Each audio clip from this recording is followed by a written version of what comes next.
Cookery சேனலை பார்த்து யார் வேணாலும் சமையல் பண்ணலாம். ஆனா சுவையான சமையல் பண்றது எப்படி? நான் இதயம் நல்லெண்ணெயில சமையல் பண்றேன். ஆஹா ஓஹோன்னு பாராட்டுறாங்க. நீங்களும் இதயம் நல்லெண்ணெயில சமையல் பண்ணுங்க, பாராட்ட வாங்குங்க.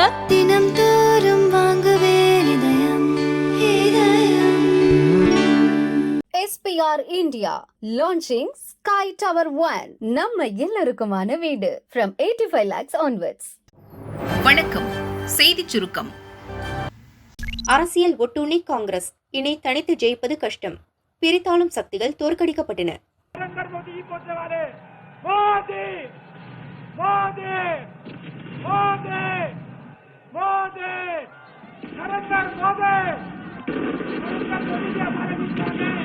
மகாராஷ்டிரா சட்டசபை தேர்தலில் பாஜக கூட்டணி ஆட்சியை தக்க வைத்துக் கொண்டது.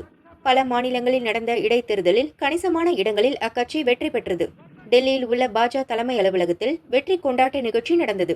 பிரதமர் மோடிக்கு உற்சாக வரவேற்பு அளிக்கப்பட்டது.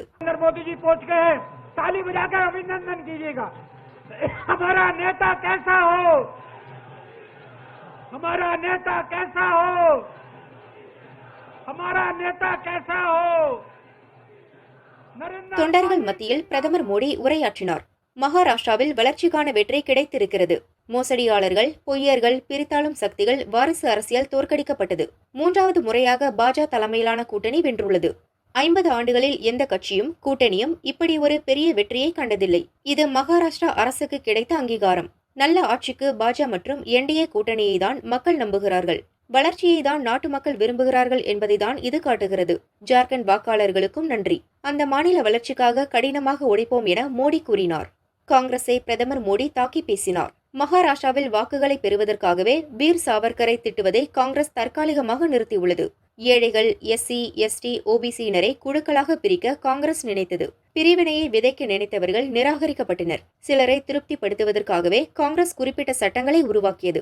வக்பு வாரியமே அதற்கு உதாரணம். 2014இல் ஆட்சியை இழந்த காங்கிரஸ் டெல்லியை சுற்றியுள்ள பல சொத்துக்களை வக்பு வாரியத்திடம் ஒப்படைத்தது. அம்பேத்கர் தந்த அரசியல் அமைப்பில் வக்பு சட்டத்திற்கு இடமில்லை. ஆனால் குடும்ப அரசியல், ஓட்டு வங்கிக்காக வக்பு வாரியத்தை காங்கிரஸ் உருவாக்கியது. 370 சட்டப்பிரிவை மீண்டும் கொண்டுவர முயற்சிக்கின்றனர். அது ஒருபோதும் நடக்காது.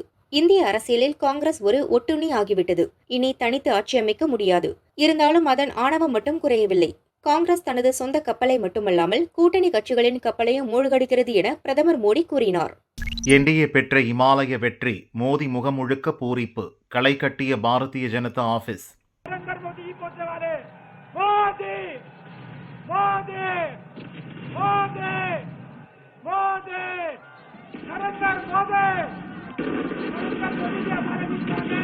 மகாராஷ்டிரா சட்டசபை தேர்தலில் பாரதிய ஜனதா தலைமையிலான NDA கூட்டணி இமாலய வெற்றியை பெற்றுள்ளது.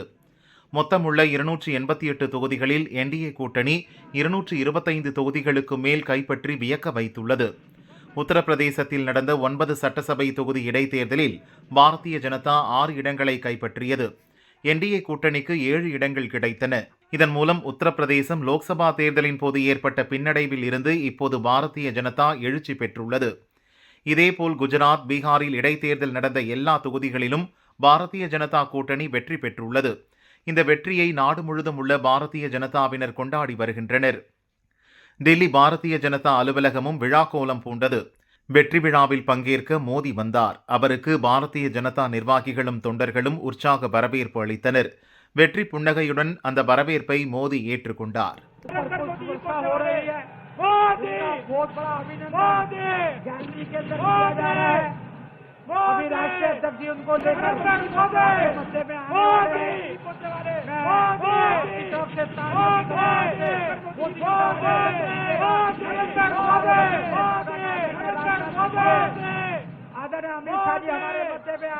மகாராஷ்டிரா தேர்தல் முடிவு, ராகுல் MP அப்செட். மகாராஷ்டிராவில் பாரதிய ஜனதா தலைமையிலான மகாயுதி கூட்டணி வெற்றி பெற்று ஆட்சியை தக்க வைத்துள்ளது. அதேபோல் ஜார்க்கண்டில் முதல்வர் ஹேமந்த் சோரன் தலைமையிலான இண்டி கூட்டணி மீண்டும் ஆட்சியை தக்க வைத்துள்ளது. ஜார்க்கண்ட் வாக்காளர்கள் மகத்தான தீர்ப்பை வழங்கி இருப்பதாக லோக்சபா எதிர்க்கட்சித் தலைவர் ராகுல் நன்றி தெரிவித்துள்ளார். ஜார்க்கண்டில் நீர், வனம், நிலத்தை அரசியல் அமைப்புடன் சேர்ந்து பாதுகாப்பதற்கான வெற்றியாக இதை பார்க்கிறேன். மகாராஷ்டிராவின் முடிவுகள் எதிர்பாராதவை. அவற்றை விரிவாக ஆய்வு செய்வோம். ஆதரவு தந்த வாக்காளர்களுக்கும் பாடுபட்ட தொண்டர்களுக்கும் நன்றி. எனது வயநாடு குடும்பத்தினர் பிரியங்கா மீது நம்பிக்கை வைத்துள்ளது கண்டு பெருமை கொள்கிறேன்.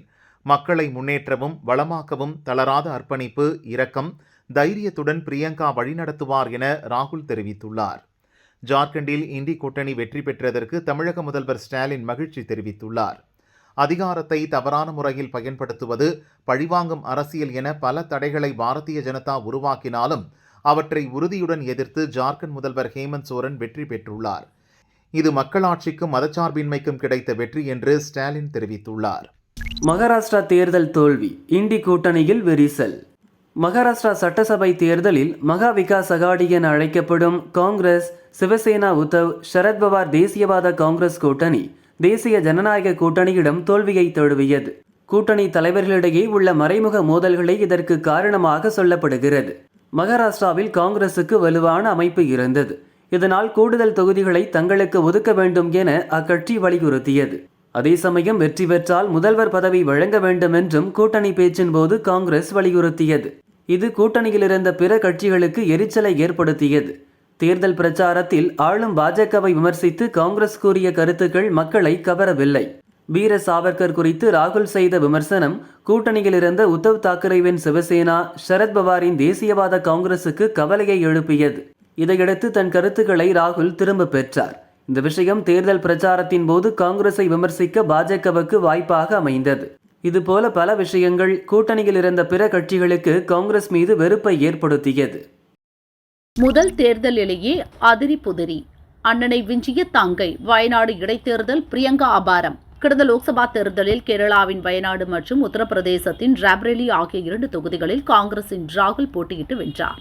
அதன்பின் வயநாடு தொகுதியை கைவிட்டார். அந்த தொகுதிக்கு இடைத்தேர்தல் நடந்தது. ராகுலின் தங்கையும் காங்கிரஸ் பொதுச் செயலாளருமான பிரியங்கா களமிறங்கினார். இன்று நடந்த ஓட்டு எண்ணிக்கையில் துவக்க முதலே வெற்றிமுகம் காட்டினார் பிரியங்கா.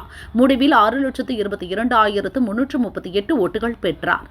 தம்மை எதிர்த்து நின்ற இந்திய கம்யூனிஸ்ட் வேட்பாளர் சத்யன் முகேரியை 4,10,931 ஓட்டுகள் வித்தியாசத்தில் வீழ்த்தினார். கடந்த ஜூனில் நடந்த லோக்சபா தேர்தலில் வயநாடு தொகுதியில் 6.47 லட்சம் ஓட்டுகள் வாங்கிய ராகுல் சிபிஐ வேட்பாளர் ஆனி ராஜாவை 3.64 லட்சம் ஓட்டுகள் வித்தியாசத்தில் வென்றார். அவரை விட 46,000 அதிக ஓட்டு வித்தியாசத்தில் பிரியங்கா ஜெயித்துள்ளார். அரசியல் வாழ்க்கையில் பிரியங்கா முதல் முறையாக தேர்தலில் போட்டியிட்டது வயநாடு இடைத்தேர்தலில்தான். முதல் தேர்தலிலேயே அண்ணன் ராகுலை விட அதிக ஓட்டு வித்தியாசத்தில் வென்று அதிரி புதிரி செய்திருக்கிறார். 2026 தேர்தல் வெற்றி இலக்கு, திமுக போடும் புதிய கணக்கு, கைமாறும் வாய்ப்புகள். 2026 சட்டசபை தேர்தலில் 200 தொகுதிகளில் வெற்றி என்ற இலக்கை முன்வைத்து திமுக பணிகளை தொடங்கியிருக்கிறது. அதில் ஒன்றுதான் புதிய மாவட்ட செயலர்கள் நியமனம். சென்னை அறிவாலயத்தில் சமீபத்தில் நடந்த திமுக உயர்நிலை செயல் திட்டக்குழு கூட்டத்தில் கட்சி மேல்மட்டம் முதல் கீழ்மட்டம் வரை சீரமைப்பு பணிகள் பற்றி விவாதித்தனர். மாவட்ட செயலர்களின் அதிகாரத்தை பரவலாக்கும் வகையில் 2 சட்டசபை தொகுதிக்கு ஒரு மாவட்ட செயலரை தேர்வு செய்யும் திட்டத்தை செயல்படுத்த முடிவு செய்துள்ளனர். திமுகவுக்கு தேர்தல் வியூகம் அமைக்கும் பெண் நிறுவனம், துணை முதல்வர் உதயநிதி, உளவுத்துறை சார்பில் தலா ஒரு குழு என 3 குழுக்கள் தனித்தனியே மாவட்ட செயலர் பட்டியல் தயாரிப்பில் ஈடுபட்டுள்ளன. அந்த பணிகள் முடிந்ததும் 3ஐயும் ஒருங்கிணைத்து தகுதியானவர்களை ஸ்டாலின், உதயநிதி தேர்வு செய்ய உள்ளனர். இந்த முறை புதிய மாவட்ட செயலர்களாக இளைஞர்கள் அதிகம் நியமிக்கப்பட உள்ளதாக கூறப்படுகிறது. இப்போது திமுகவில் 72 மாவட்ட செயலர்கள் உள்ள நிலையில் கூடுதலாக 37 பேர் நியமிக்க உள்ளதாகவும் தகவல் வெளியாகியுள்ளது. கட்சி அமைப்பு ரீதியாக 2 சட்டசபை தொகுதிகளுக்கு ஒரு மாவட்டம் என பிரிக்கப்பட உள்ளதால் புதிதாக 37 மாவட்ட செயலர்கள் நியமிக்கப்பட உள்ளனர்.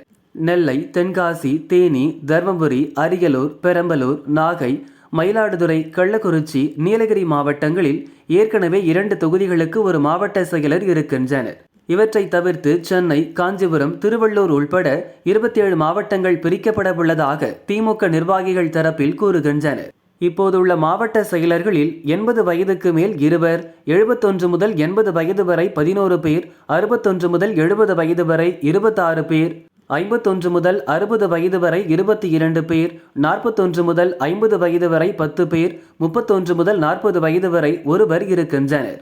இவர்களில் வயது முதிர்ந்த மாவட்ட செயலர்கள் மாற்றப்பட்டு அவர்களுக்கு பதிலாக இளைஞர்கள் நியமிக்கப்பட உள்ளனர்.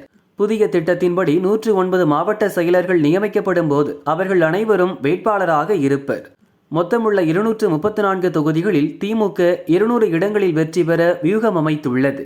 கூட்டணி கட்சிகளுக்கு தொகுதிகளை ஒதுக்கியது போக மீதமுள்ள தொகுதிகளில் திமுக போட்டியிட்டால் மாவட்ட செயலர்களே வேட்பாளர்களாக களமிறங்கும் வாய்ப்பு உருவாகி உள்ளது.